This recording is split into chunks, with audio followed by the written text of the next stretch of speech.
پاکستان میں weight lifting کو مشکل دور سے نکالنے کا مشن ماسٹرز ویٹ لفٹنگ کے صدر ارشد خان ترک کو ذمہ داری سونپ دی گئی۔ ڈی جی اسپورٹس بورڈ اور ارشد خان کے درمیان اہم ملاقات ہوئی، جس میں 3 رکنی کمیٹی قائم کر کے انٹرنیشنل باڈی سے بہتر تعلقات کا ٹاسک دیا گیا۔ ارشد خان کی سربراہی میں وفد نے تاشقند میں انٹرنیشنل ویٹ لفٹنگ فیڈریشن کے صدر سے ملاقات کی، جس میں پاکستان میں ویٹ لفٹنگ کو درپیش مسائل پر تفصیلی گفتگو ہوئی۔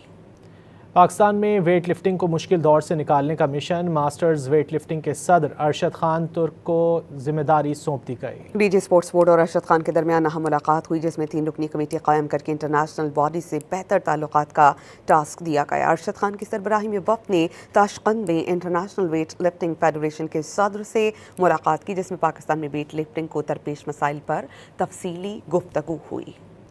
پاکستان میں ویٹ لفٹنگ کو مشکل دور سے نکالنے کا مشن ماسٹرز ویٹ لفٹنگ کے صدر ارشد خان ترک کو ذمہ داری سونپ دی گئی۔ ڈی جی اسپورٹس بورڈ اور ارشد خان کے درمیان اہم ملاقات ہوئی، جس میں 3 رکنی کمیٹی قائم کر کے انٹرنیشنل باڈی سے بہتر تعلقات کا ٹاسک دیا گیا۔ ارشد خان کی سربراہی میں وفد نے تاشقند میں انٹرنیشنل ویٹ لفٹنگ فیڈریشن کے صدر سے ملاقات کی، جس میں پاکستان میں ویٹ لفٹنگ کو درپیش مسائل پر تفصیلی گفتگو ہوئی۔